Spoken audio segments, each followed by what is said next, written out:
자, 오늘 10월 5일 마감 영상 시작하도록 하겠습니다. 오늘 참 장이 그지 같았는데 다른 게 아니고 일단 코스피가 0.26% 상승했는데 이게 실질적인 상승이 아닙니다. 실질적인 하락입니다.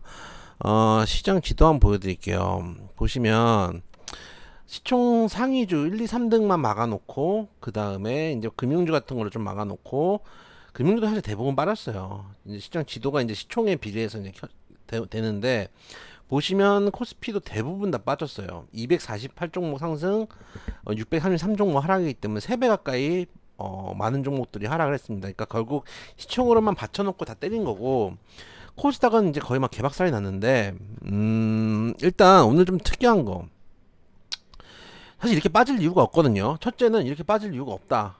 특이한 것부터 좀 말씀을 드리면은 일단 저는 이게 글로벌 리스크냐 글로벌 리스크가 아니냐부터 보는 게 맞다고 생각합니다. 왜냐면은 우리가 제일 예민한 게 글로벌 리스크이기 때문이에요. 글로벌 리스크. 이거 여부를 판단하는 게 중요한데 일단 글로벌 리스크라고 볼 수는 없죠. 왜 그러냐? 어제 미국 시장이 많이 올라갔고 유럽 시장도 좋았고 그런 것들도 있고 더구나 중요한 거는 아시아 시장입니다. 아시아 시장 보면은 우리 시장만 오늘 이렇게 빠졌지. 딴 데 볼까요? 중국은 쉬었고요. 그 일본이 한 0.5% 정도 올랐고 항생이 아까 6% 넘게 올라가더라고. 미친 듯이 올라갔죠. 대만 근데 이제 항생은 대신에 어제 쉬었어요. 그 이틀치를 반영했어요. 그럼 우리도 이틀치 반영하면은 우리도 한 2%는 올라가야죠. 2, 3%는 올라가야죠. 대만도 1.6% 올라갔던 흐름을 보여줬습니다. 근데 우리만 지금 이 모양이 꼴이 됐는데 그래서 일단은 중요한 거는 글로벌 리스크는 아니다. 그 얘기는 뭐냐면은 미국의 경기 침체 문제 때문에 오늘 우리 시장이 약세를 보인 것도 아니었고 오펙 플러스 감산 얘기 있죠. 그것도 아니었다. 오늘 하락은 그 정도 일단은 볼 수 있다고 생각이 됩니다. 오늘 제가 제목을 오늘 수급은 찌라시 돌 때라고 이제 좀 말씀을 드렸는데 오늘 장초의 흐름이 되게 독특했어요. 왜 그러냐면은 코스피에서 장초에 한 지금 제가 찍은 게 한 10분 정도 되거든요. 코스피 개장하고 10분이 안 돼서 기관이 2천억을 매도를 칩니다. 결과적으로는 최종으로는 얼마를 쳤냐면은 기관에서 오늘 코스피에서 5,500억 쳤는데 금융투자에서만 6,100억 쳤거든요. 금융투자에서만. 보시면은 연기금 일부 매수, 은행 뭐 기타 금융 투신 뭐 보험 조금 매도했고 이제 물론 금투하고 연기금이 규모가 좀 크죠. 증권사하고 하니까 좀 규모가 큰데 금투에서 매도가 많이 나온 부분이 조금 특이했어요. 장초부터. 그래서 이게 지금 증권사 애널들이 심리가 부서졌나? 이런 생각도 한번 들었고 한편으로 들었고 둘째는 뭔가 찌라시가 돌았나? 이런 느낌도 좀 많이 받았어요. 예를 들어서 지금 오늘 일단 글로벌 리스크는 아니라고 가정을 하고 오늘 뭐 장중에 물론 지수선물 좀 빠졌어요. 근데 어제 미국 시장 워낙 많이 올랐잖아요. 그럼 장중에 0.4, 0.5% 빠지는 건 큰 문제 아니고 지금 0.74% 빠지는데 어제 3% 넘게 올라오고 그 전날도 많이 올라왔기 때문에 이 정도 빠지는 건 큰 문제 아닙니다. 근데 우리나라가 뭔가 장초부터 금투에서 엄청나게 매물이 나오고 그게 그러면서 선물은 소폭 샀어요. 그러니까 2천억을 매도할 때 선물에서는 조금 매수가 들어오더라고. 똑같이 10분 정도 가격대를 잡아보면은 한 기관이 10분 정도 잡아보면 한 1,800억 그래도 좀 사긴 샜네요. 1,800억 정도 매수를 했고 그만큼 외인이 던지기 시작해요.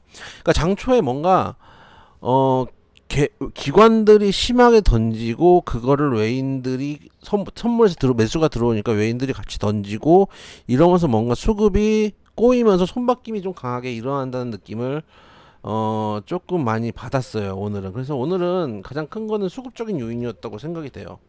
수급적 요인이었다고 생각이 되고 음 뭐가 이렇게 우리 시장을 압박을 했을까? 세 가지가 있거든요. 일단은 글로벌 리스크 아니다라고 일단 결론을 했으면 일단 이건 뺍니다. 예를 들어서 오펙, 긴축, 물가 다 뺍니다. 영국 필요 없습니다. 다 빼고 글로벌 리스크는 아니라고 쳤으니까 일단 이거는 X라고 치고, 그럼 국내 사정도 봐야죠. 국내 사정. 첫째 현무 낙탄. 둘째 하는 총재. 하는 총재가 두 달 연속 물가 상승률이 둔화되긴 했지만 아직도 높은 상황이다라고 얘기를 했기 때문에 빅스텝 예고하는 거 아니냐, 이런 얘기 있고, 세 번째는 환율이 오늘 좀 이상했어요. 제가 생각하는 시나리오는 현무 낙탄으로 인한 뭔가 나비 효과 같은 느낌이라 그럴까요? 그 외에는 좀 설명하기가 힘들어요. 예를 들어서 현무 낙탄이 오늘 새벽에 일었잖아요. 제가 이제 그 실제 낙탄 현장들을 보려고 이제 유튜브 찾아보고 했어요. 보니까 이게 그렇게 막 뭐 간단한 문제는 아니더라고요. 보니까 왜 그러냐면은 그 민가 700m 앞에까지 내려왔다고 하더라고요. 보여드릴까요?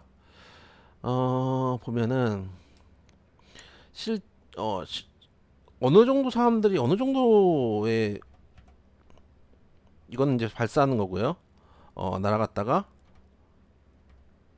여기가 민가 지금 보이잖아요. 지붕이 민가 700m까지 떨어졌더라고요. 이게 이제 정부 공식 발표는 군 골프장의 페어웨이 홀인원 하지 그랬어. 아주 그냥 페어웨이까지 올라갔다 이런 얘기가 있었는데, 그래서 지금 느끼기엔 현무 낙탄으로 해서 인해서 거기다 이제 낙탄도 있었지만은 폭발도 안 했대요. 폭발했으면 큰일 났겠죠. 그러니까 탄두가 폭발하지 않았다는 거예요.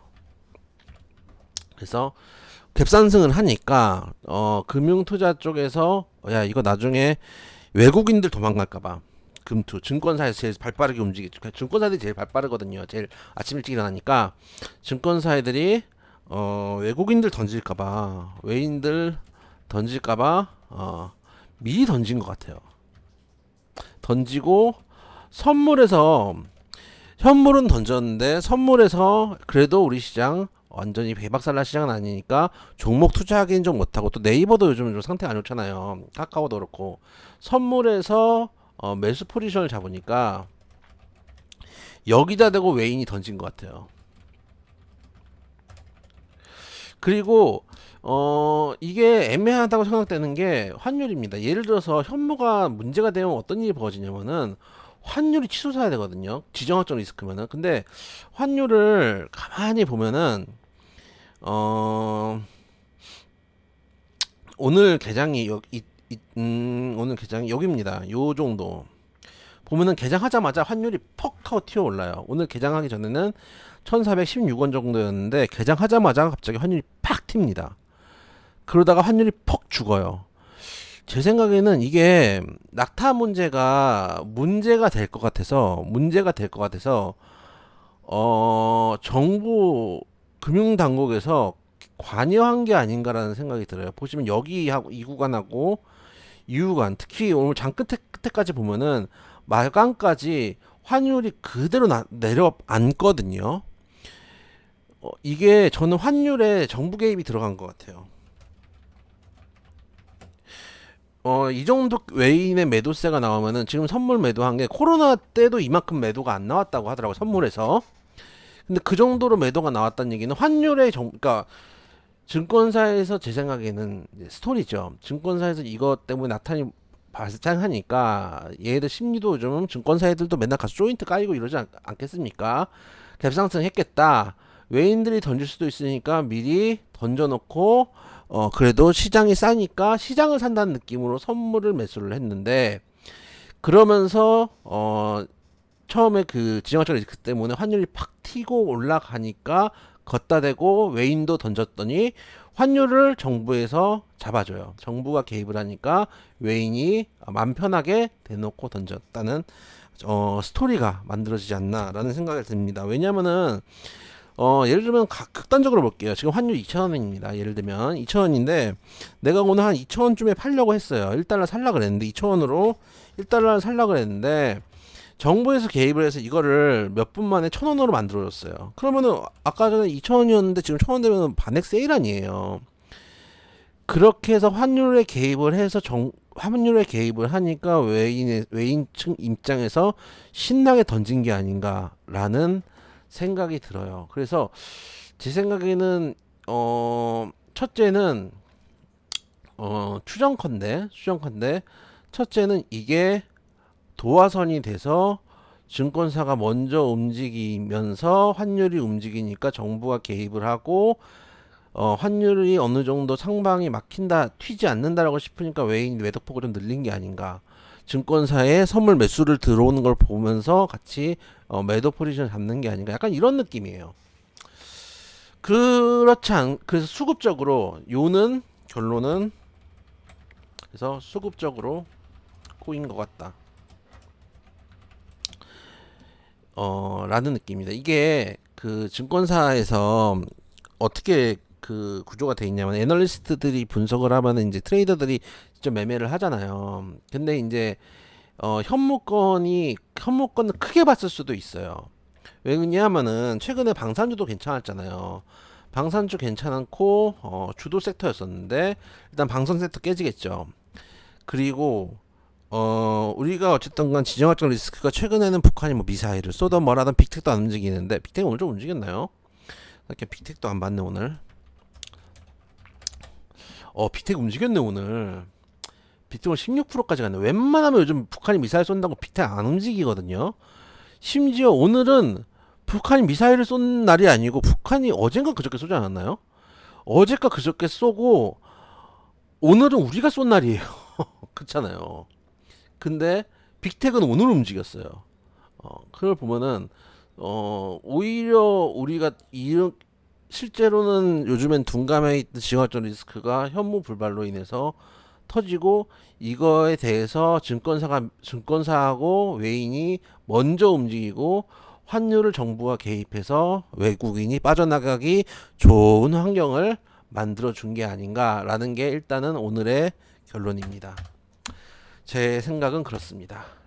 그 외에는 다른 증권사 분들이나 또 이제 다른 시황들 봐도 특별히 왜 이렇게까지 우리나라가 망가졌냐라는 얘기가 지금 특별히 이제 뭐 나오는 것도 없고 그렇다고 지금 뭐 시장이 예를 들면 우리가 잘 버텼으면 모르겠어요. 정말 잘 버텼으면은 지금 뭐 문제 있는 유로도 사실 많이 안 빠졌단 말이에요. 그리고 어제 그저께도 많이 올랐고 유로스톡스 어제 4% 넘게 올라갔네요.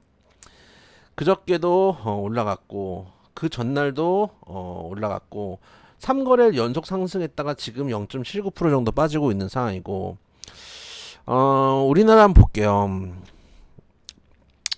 우리나라를 한번 보면은 우리나라 언제 한번 올랐죠? 어제 하루 올랐어. 어제 하루.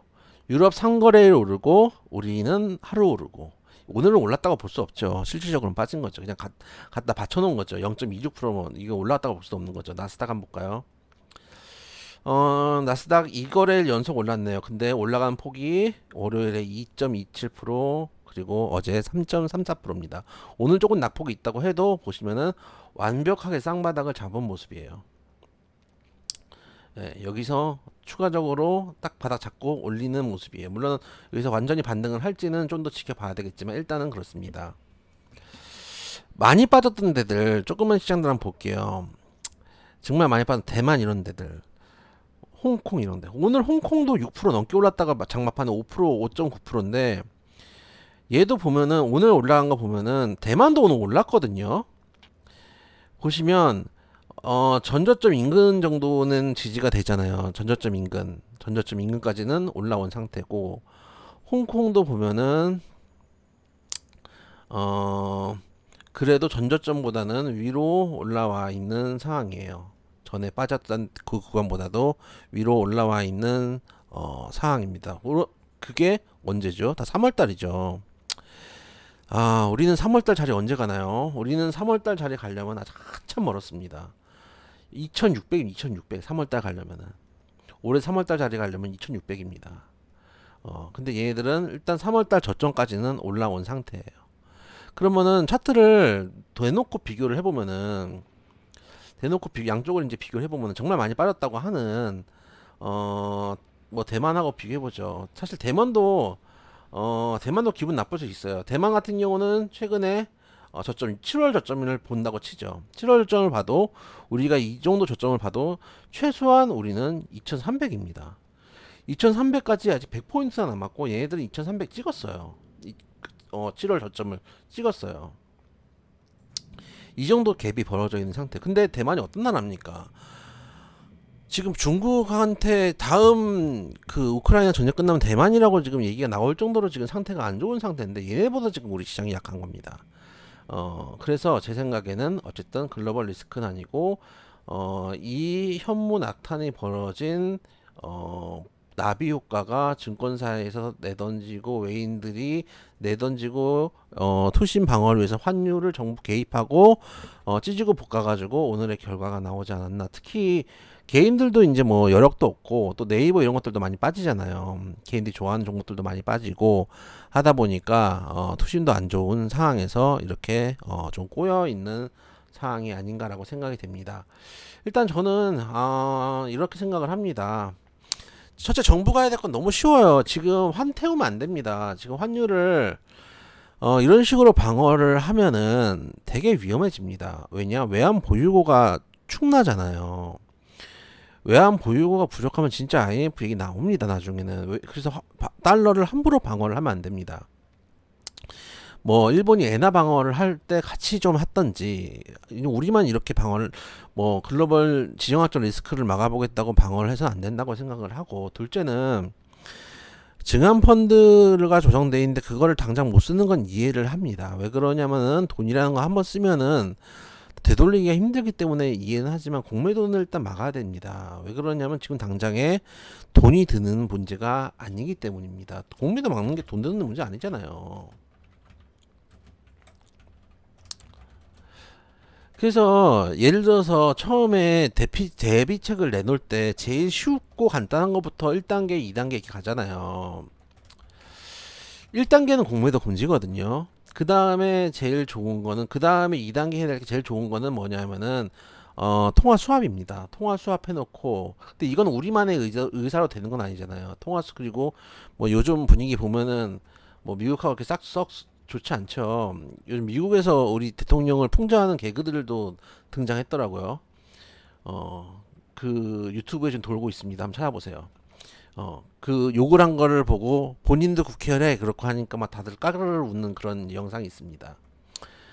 그리고 해서 2단계로, 그런데 그 마음대로 되는 건 아니고 3단계는 공매도 막아놓고 증한펀드나 환 방어에 들어가는 게 맞습니다. 근데 대비할 수 있는 1단계를 안 해놓고 돈부터 들이붓기 시작하면 끝도 없거든요. 근데 진짜 문제는 뭐냐면은 1단계를 안 할 수도 있다는 생각이 들어요. 공매도 금지 안 할 수도 있다고 생각이 돼요.